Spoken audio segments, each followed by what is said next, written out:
Hey friend, are you thinking about leaving your old life and moving into freedom?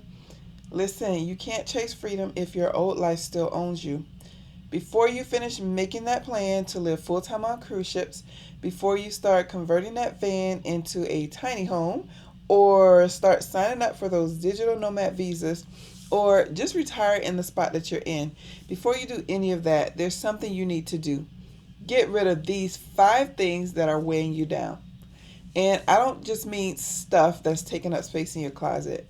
I mean the things that are literally taking up space in every area of your life, whether it be your closet, your mind, your wallet, and all those hidden corners of life where clutter hides. This video is not about deprivation.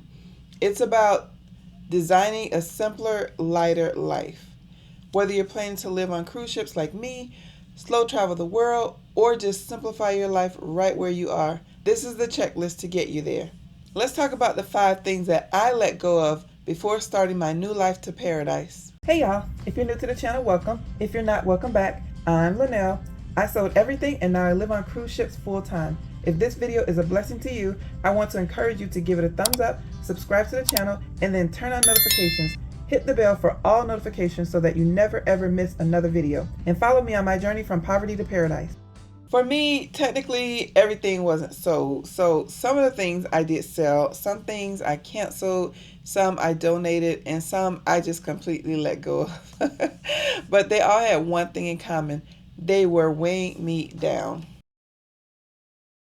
Before I ever thought about living full-time on cruise ships, I started downsizing my wardrobe just to keep my life simple. I started doing this back in 2013-ish, right after I became widowed.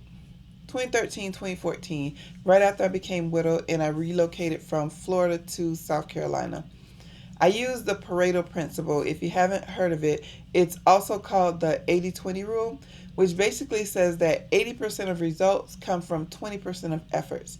When it comes to clothing, you wear 20% of your clothes 80% of the time. I know you don't believe me, but guess what? It's true. Try this experiment that I did. I put all my hanging clothes on the left side of the closet, and then I packed my everything that was in my drawers I took and I put in boxes. Try doing that for 30 days. During that 30-day period, anything that you actually wear, when you put it back in your closet after you wash it, put it on the right side of the closet. And anything that was in the drawer, put it back in the dresser. At the end of those 30 days, take inventory. You're probably going to notice, just like I did, that 80% of those items are still on the left side of the closet or still in boxes. You've only worn about 20% of those. Those left behind are clothes that you really don't like, that don't fit anymore. Maybe they're out of style, or maybe you had a duplication, a better version that you wear all the time. So for instance, with me, I noticed that I had 4 red sweaters.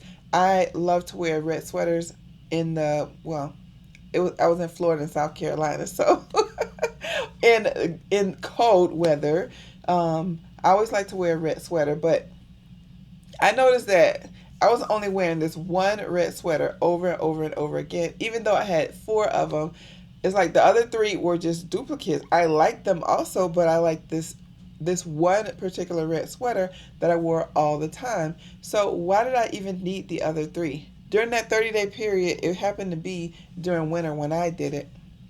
I think it was January 2014 when I was doing it. And yeah, I wasn't wearing those other red sweaters. I wore that one red sweater probably 3 times during the month. After that experiment, I only kept what brought me joy or what I truly needed. Everything else gone.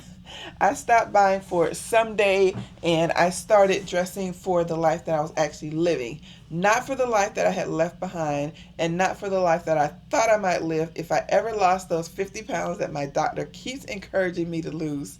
If and when that does happen, I can buy new clothes. And let's be honest, overpacking for travel or for cruises, it does not make you prepared. It makes you tired.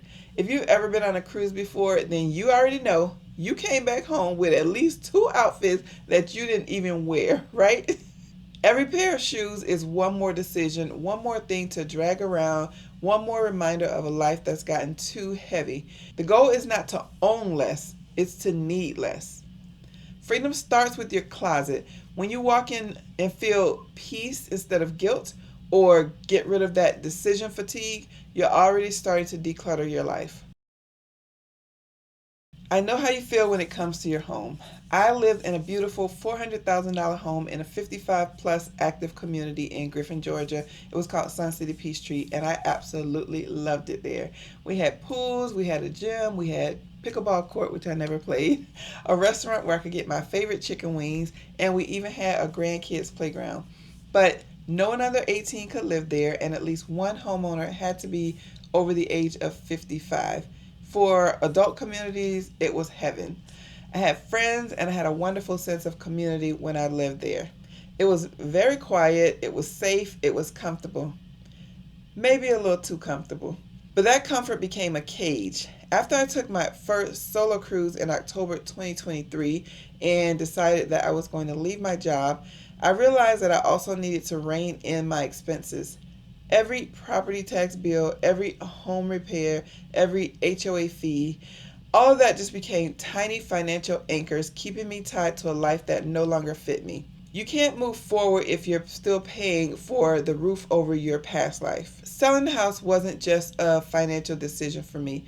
It was very emotional. But what made it a little bit easier for me was that I realized that I wasn't losing security, I was gaining freedom.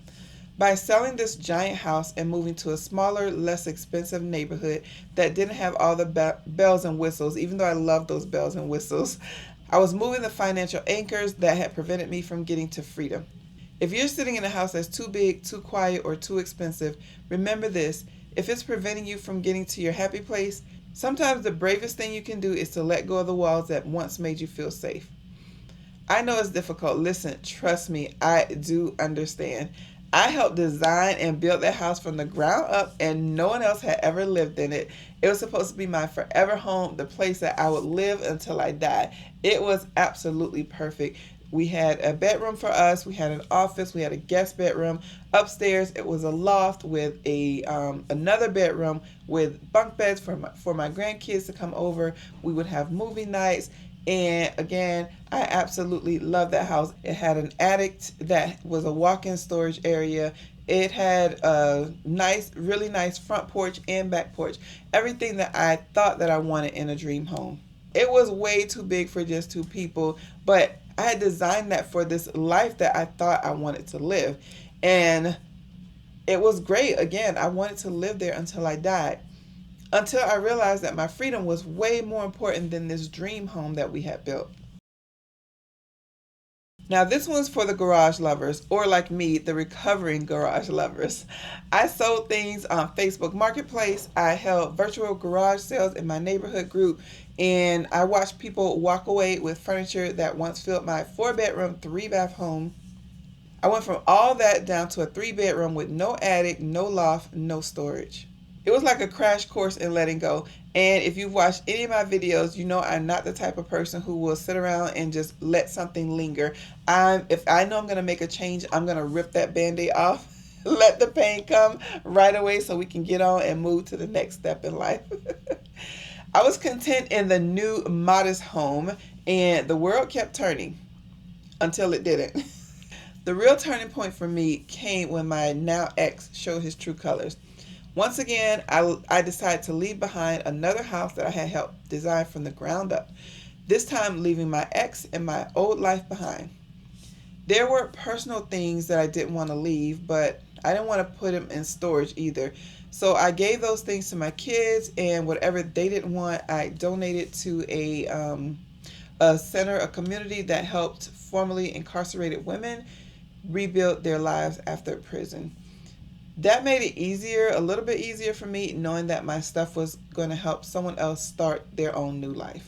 You don't realize how much energy your stuff takes until it's gone. Every piece of furniture you never sit on, every box in the attic is not just clutter, it's a to-do list that you keep paying rent for. So if you're planning on living full-time on cruise ships or traveling the country or traveling the world and you're thinking about getting a garage unit, stop. You're gonna regret it. The thousands of dollars a year it'll cost you to just let that stuff sit and get dust for you to just come back next year and realize that you're no longer emotionally attached to that stuff. You can pay 2 months worth of cruising with that money or 6 months worth of rent in a foreign country.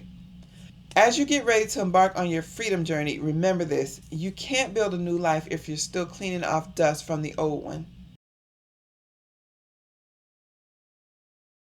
Okay, friend, this is where it's going to get most uncomfortable because sometimes the heaviest baggage isn't in your suitcase, it's in your heart and it's in your bank account. When making my freedom plan, I looked at my expenses and I realized how many things I was still paying out of habit. Life insurance policies I no longer needed because I wasn't married anymore. I didn't have a spouse, and the savings that I had would be enough to cover my funeral plus some extra to go towards my kids. And I made sure that I updated my will and my estate plan, and I gave copies to all three of my kids. I let go of subscriptions that I didn't use anymore, and I let go of a timeshare that I absolutely loved and I was using in my old life. I was using it a lot, but I knew that was not going to serve me anymore in my new life. I cleaned house financially the same way I did physically. And then there's the family side. I raised three kids and occasionally supported them as adults and even helped my mom transition from the independent living home that she was in to a nursing home. So trust me, I understand what it means to help family. But there's a difference between helping and carrying. At different times, I financially helped each of my adult kids on their way to independence. At one point, one of my kids needed help getting back on their feet. Instead of me continuing to endlessly give out handouts to them, what we did was we ended up making it a project. We worked through Dave Ramsey's Total Money Makeover together, and we had weekly meetings where I was the teacher and we went through the book, we went through the workbook, we went through the emergency funds, how to stay ahead, how to not live paycheck to paycheck, how to stay out of debt, all that good stuff.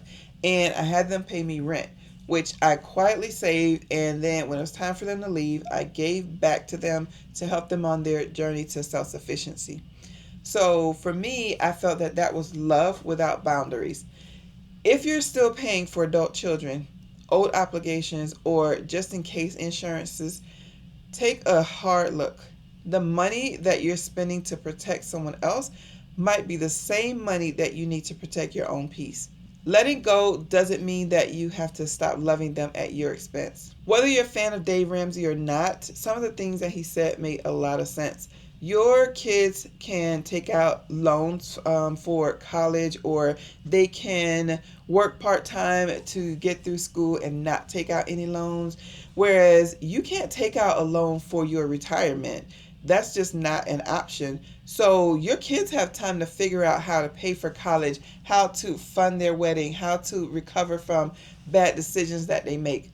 The only person who's going to look out for future you is present you. Think about that. The only person who's going to look out for your finances in the future is the you right now.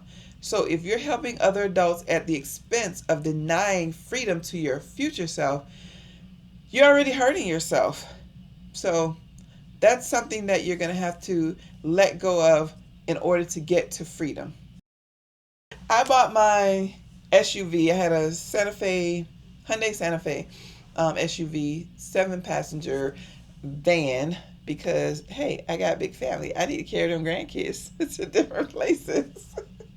I bought my car cash with a few bonuses that I had from work, so I have any car payment. So in that area, I didn't have any stress. But when I decided to live full time on cruise ships, I had to ask myself, what's the point of owning something that's just going to be sitting in someone's driveway collecting dust? And I'm not going to be driving it. I'm not going to be parking it in different garages. Even when I do go back to visit family, it's just going to be sitting there not doing anybody any good. So I could have just sold it, but I just decided that I was going to donate to one of my kids who actually needed a bigger vehicle. My friend, it's not really about the car. It's about what it represents. We've been told that cars mean independence. And I get it because I'm the type of person who will get in my car and just go get lost, find my way back, learn new neighborhoods, learn new directions to work or to this place or that place. So I get it when people say that, your car means independence, it means freedom, it means not relying on other people. But real independence is not needing to go anywhere to feel free. For me, just being free for the sake of being free has nothing to do with your vehicle and how you're going to get to the places that you're going to get to. And I've definitely learned that over the last year and a half. When you trade your vehicle for a life that moves with you, whether that's a ship, a suitcase, or a slow travel adventure, you start realizing you didn't give up mobility or independence. You gave up maintenance. I don't need a car living full time on cruise ships, and the places that I'm considering in the future either have great public transportation or the rideshare costs are less than half of what I would spend on fuel and without the added headaches of insurance and oil changes, and I've been able to get around fine on public transportation. Sometimes the things that you think give you freedom are actually the things that keep you parked. So those are the 5 things that I had to let go before I started living full time on cruise ships. When you're finally ready for real freedom, you don't need all that stuff. You don't miss it. You miss your peace. You miss your time. You miss you. And whether you find that peace on a cruise ship, in a camper, or right there in your own home where you're at, that's your version of paradise. So sell the weight, keep the joy, trade the possessions for peace. That's how you go from surviving to truly living. If you're ready to start your own freedom journey, you're already closer than you think. If you've watched this video to the end, do me a favor and put an airplane emoji in the comments and tell us what things you're planning to let go in order to get to your happy place. Thanks for watching. Hope you have an amazing day, and I hope to see you on the next cruise.